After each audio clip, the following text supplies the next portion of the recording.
एक बहुत बड़ा सेठ था जिसके गांव में बहुत से घर और कारखाने थे जिनमें तरह तरह के पशु रहते थे। एक दिन वह अपने परिवार सहित कारखानों को देखने के लिए गांव गया। उसने अपनी पशुशाला भी देखी जहां एक गधा और एक बैल बंधे हुए थे। उसने देखा कि वे दोनों आपस में वार्तालाप कर रहे हैं।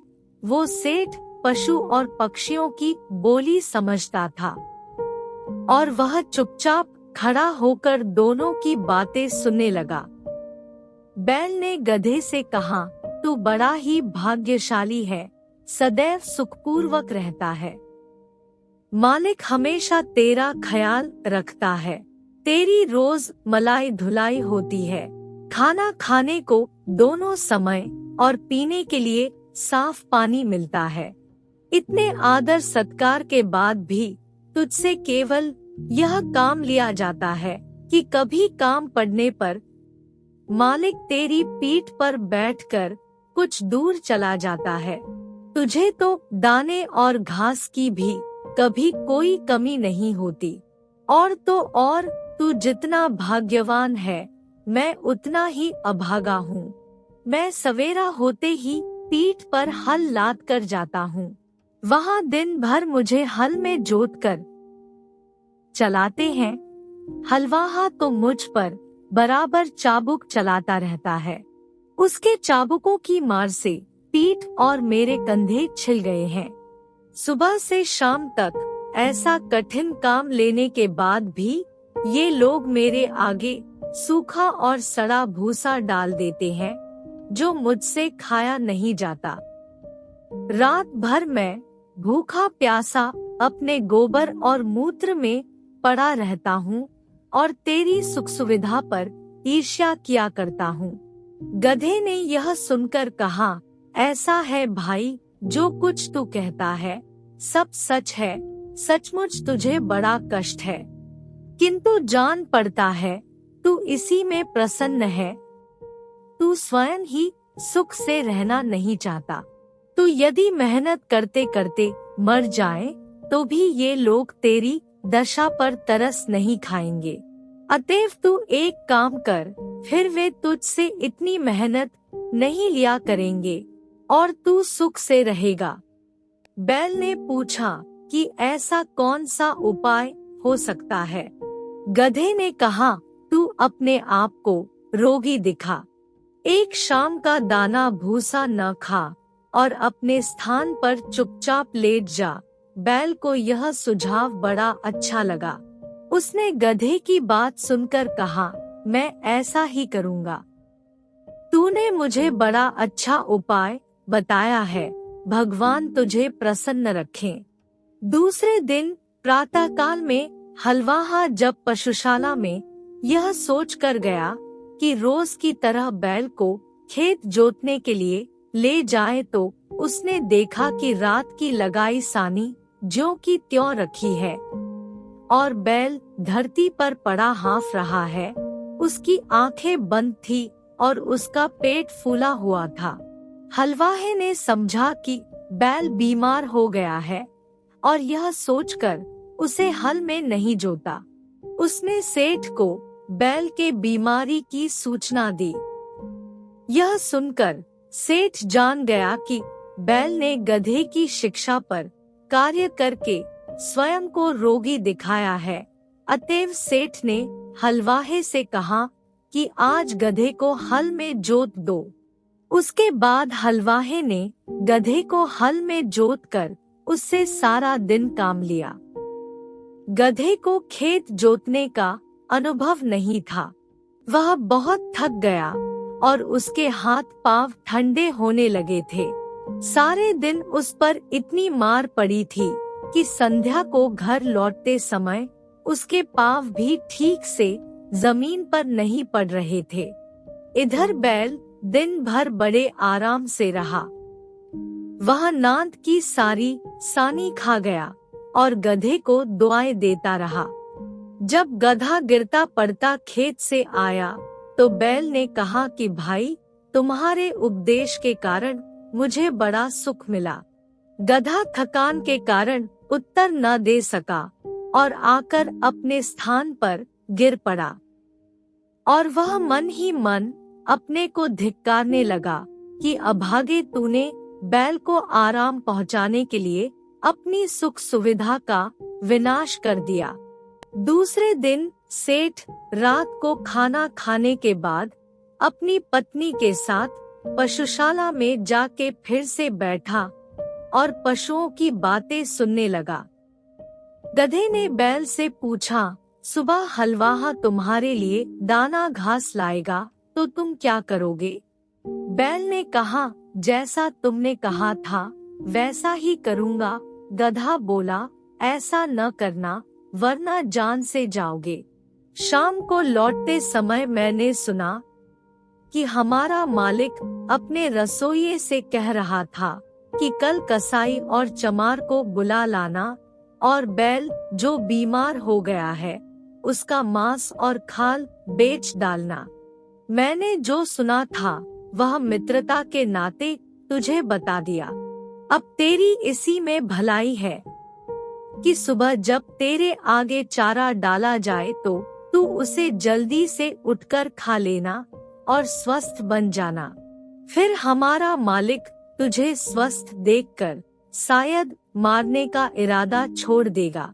यह बात सुनकर बैल भयभीत होकर बोला, भाई ईश्वर तुझे सदा सुखी रखे। तेरे कारण मेरे प्राण बच गए। अब मैं वही करूँगा जैसा तूने कहा है। सेठ यह बात सुनकर ठहाका लगाकर हंस पड़ा। उसकी पत्नी को इस बात से बड़ा आश्चर्य हुआ और वह पूछने लगी, तुम अकारण ही क्यों हंस पड़े? सेठ ने कहा कि यह बात बताने की नहीं है, मैं सिर्फ यह कह सकता हूँ कि मैं बैल और गधे की बातें सुनकर हंस रहा हूँ। पत्नी ने कहा, मुझे भी वह विद्या सिखाओ जैसे तुम पशुओं की बोली समझ लेते हो। पर सेठ ने सिखाने से इनकार कर दिया।